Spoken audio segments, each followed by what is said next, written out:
नमस्तस्यै नमस्तस्यै नमो नमः। सर्वमङ्गलमाङ्गल्ये शिवे सर्वार्थसाधके शरण्ये त्र्यम्बके गौरी नारायणी नमोऽस्तुते। सर्वस्वरूपे सर्वेशे सर्वशक्तिसमन्विते त्राहिरो देवी दुर्गे देवी नमोऽस्तुते। धान्यं धनं पशुं बहुपुत्रलाभं सततं दक्षरं दीर्घायुः।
సిఎక్స్ఓ క్లబ్ అంటాం. అంటే సిఈఓలు, సిఐఓలు, సిజిఓలు మన తెలుగు వాళ్ళు ప్రపంచంలో వేల మంది ఉన్నారు.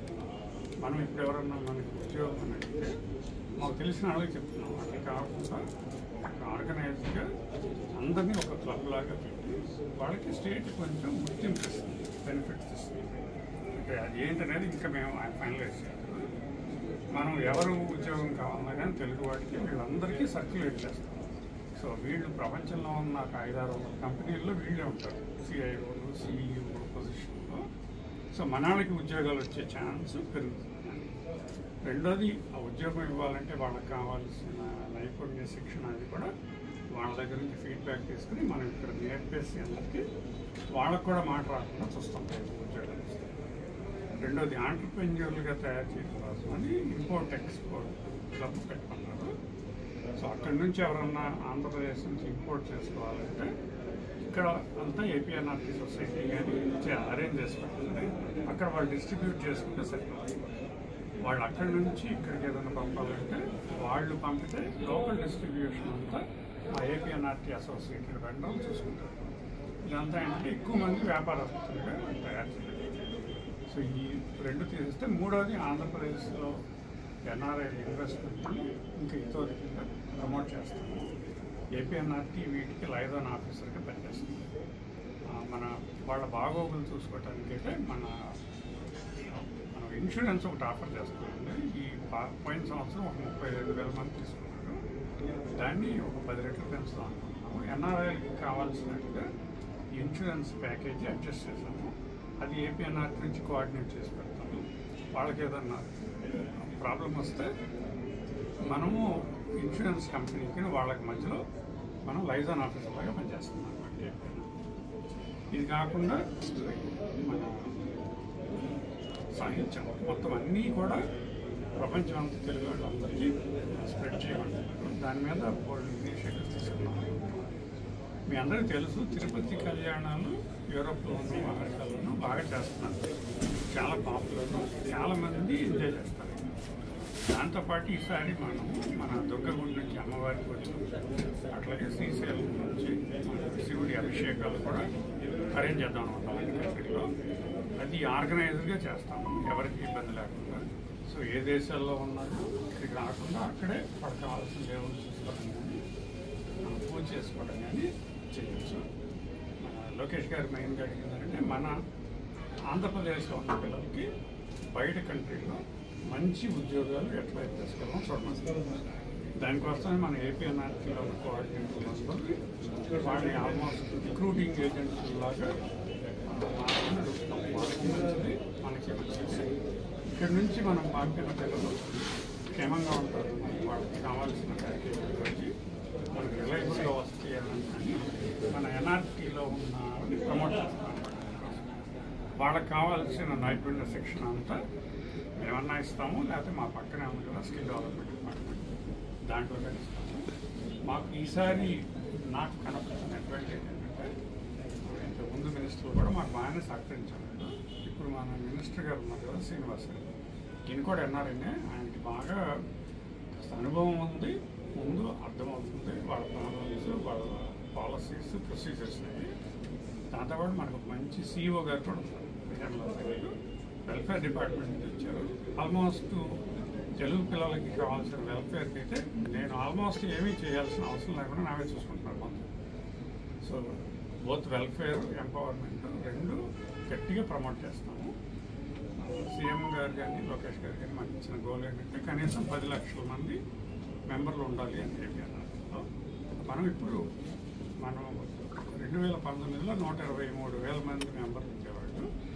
గత 5 ఏళ్ళలో పెద్దగా పెరగలేదు, 15-20 వేలు పెరిగింది. దాన్ని ఇప్పుడు మనం 5 రెట్లు చేయాలి. మేము చేయగలం అనుకుంటున్నాము.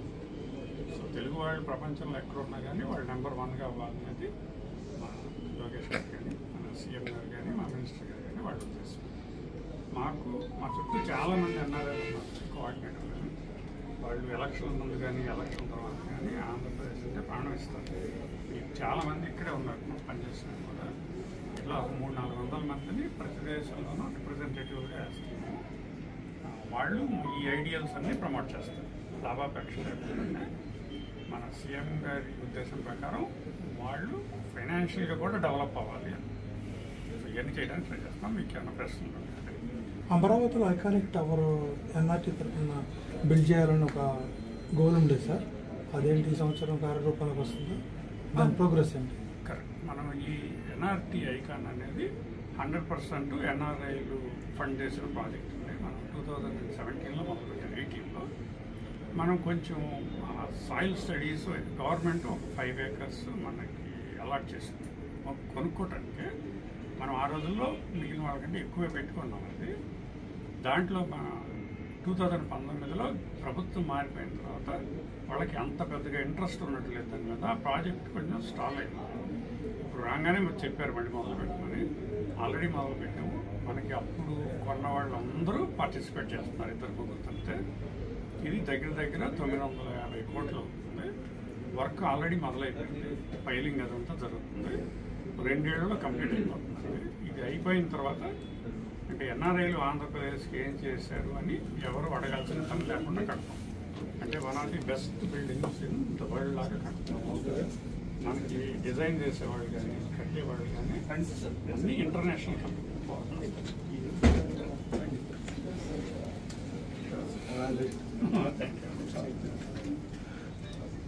మన ఇప్పుడే మన శ్రీనివాసరావు గారు కూడా జాయిన్ అయ్యారు. సో ఇది ప్రపంచంలో ఉన్న one of the best buildings లాగా కడతాం. 2 ఏళ్లలో కంప్లీట్ అయిపోతుంది. ఓనర్లు అందరూ ఎన్ఆర్ఐలే. ఇంట్లో కమర్షియల్ స్పేస్, రిటైల్ స్పేస్, తర్వాత రెసిడెన్షియల్ స్పేస్ 3 మనకి ఆంధ్రప్రదేశ్కి గర్వంగా తయారైతే కడతామని ప్రామిస్ చేస్తాం. ఎంత ఖర్చు సార్, అమెరికా వెళ్ళే విద్యార్థులకి కొంతమందికి వీసా ప్రాబ్లమ్స్ అలాగే కొన్ని రిస్ట్రిక్షన్స్ పెరిగినాయి కదా, గవర్నమెంట్ ఏమన్నా లైజనింగ్ చేసే ఛాన్స్ ఉందా మీ సిచ్యువేషన్? లోకేష్ గారు ఒక పోర్టల్ ఓపెన్ చేయించారు. వాళ్ళకి లీగల్ హెల్ప్ ఇస్తున్నాం. అక్కడ ఉన్న వాళ్ళలో అక్కడ గవర్నమెంట్ ఎమ్మడబడే వాళ్ళు 2 రకాలు ఉంటారండి. మనం కొంచెం లా బ్రేక్ చేసిన వాళ్ళు, ఏమీ తప్పు చేయకపోయినా కానీ కష్టాలు పడేవాళ్ళు, ఏమీ తప్పు చేయకుండా కష్టాలు పడే వాళ్ళందరికీ మేము వెనక్కి నిలబడతాం. ఏ విధమైన అవసరమైనా కొంచెం తప్పు చేసిన వాళ్ళకి కూడా గైడెన్స్ లాగా ఇస్తున్నాం. ఎందుకు అంటే చాలా వరకు తప్పులు తెలిసి చేసేవి కాదు. మన పద్ధతులు వాళ్ళ పద్ధతులు తేడా ఉంటాయి. ఆ తెలియక చేసే తప్పులు ఉంటాయి. అంటే ఏముందలే అన్నట్టుగా వాళ్ళకు కూడా మనం ఒక పోర్టల్ లాగా పెట్టాము. మనకి కాల్ సెంటర్ ఉంది. వాళ్ళు కాల్ చేస్తే లోకల్గా ఉన్న లాయర్లతో కనెక్షన్స్ కలుపుతున్నాము. ఆ లాయర్లు కూడా 6-7 మంచి ఇమిగ్రేషన్ లాయర్స్ మనకి ఫ్రీగానే ఇస్తున్నారు. అడ్వైజర్ కేసు పెట్టాలంటే తర్వాత పెట్టాలి. ఇది కాకుండా మనం గోయింగ్ ఫార్వర్డ్ ఇంకొక 2 సర్వీసులు ఇంట్రడ్యూస్ చేస్తున్నాం. లీగల్ సర్వీసెస్ అంటే ఎన్ఆర్ఐలకి ఇండియాలో ఉండే ప్రాబ్లమ్స్ చాలా ఎక్కువ, రెవెన్యూ కానీ లేకపోతే మెరైటల్ ఇష్యూస్ కానీ. దానికి మనం రిటైనర్ లాగా పెట్టుకుని ఒక 4-5 అటార్నీస్ని వాళ్ళు ఎవరు ఫోన్ చేసినా కానీ ఇనీషియల్ కన్సల్టేషన్, వాళ్ళకి review of the paper work అదంతా ఫ్రీగానే చేసి పెడుతుంది సొసైటీ. కేసు పెట్టాలంటే వాళ్ళు వాళ్ళకి కావాల్సిన లాయర్ని నేర్చుకోవచ్చు, లేకపోతే వీళ్ళనే వాడుకోవచ్చు. 4వది మన cross country cross border transactions చాలా ఎక్కువైపోయినాయి. అమెరికా నుంచి ఇండియాకి వచ్చేటప్పుడు కానీ ఇండియా నుంచి అమెరికాకి వెళ్ళేటప్పుడు కానీ దీంట్లో కొంత అవగాహన ఉండదు. ఏది తప్పు ఇది కరెక్ట్ అని 2 దేశాలకి సరిపోయేట్టుగా చేయాలి. అందుకని మేమే 2 సిపిఎల్ తీసుకుని రిటైలర్స్ కదా ఈ సలహా కూడా ప్రపంచంలో తెలుగువాడు ఎవడున్నా కానీ ఫ్రీగానే ఇస్తాం. తర్వాత వాళ్ళు ట్రాన్సాక్షన్ చేసుకోవడానికి వాళ్ళకి కావాల్సిన హై చేసుకోవచ్చు.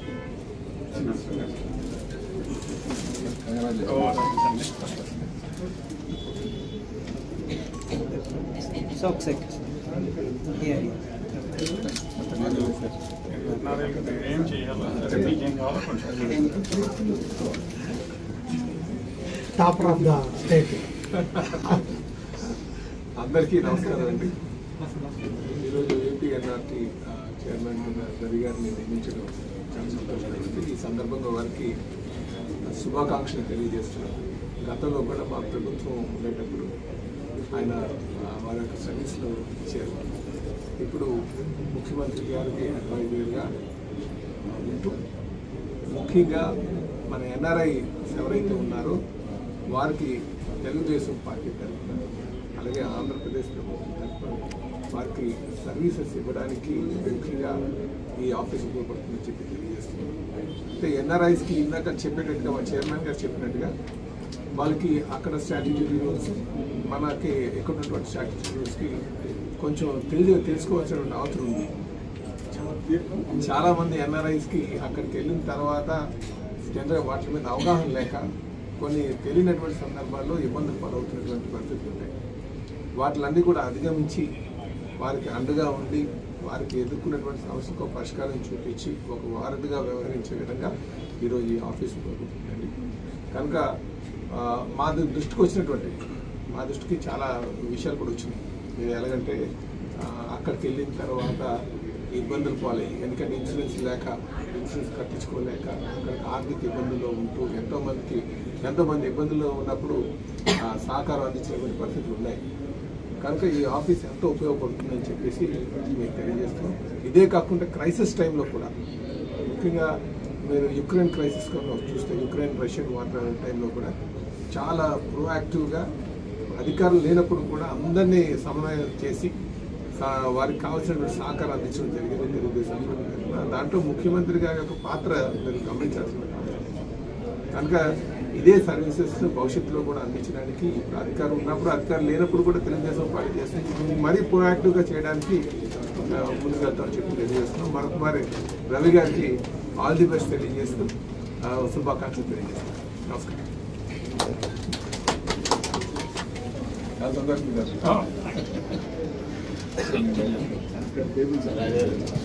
నమస్కారం.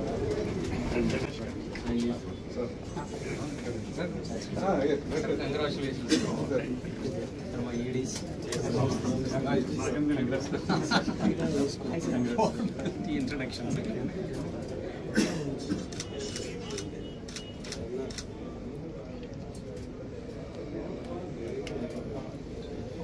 again the glory sir sir ఉన్నారు అయ్యో వెళ్ళండి సార్.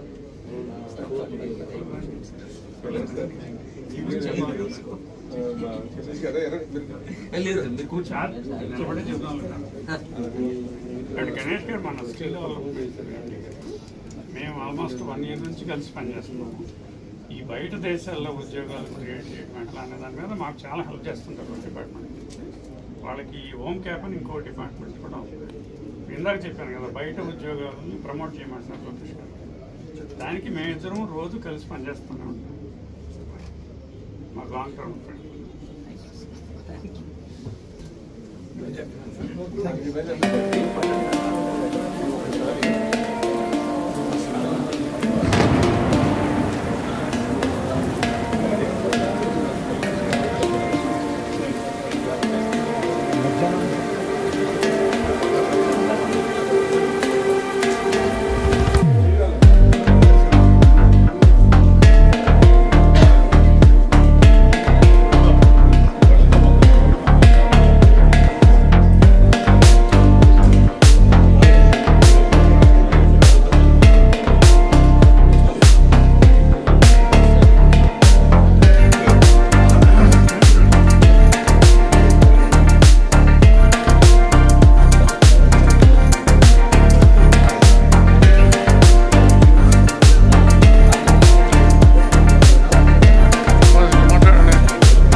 చేస్తున్నాను.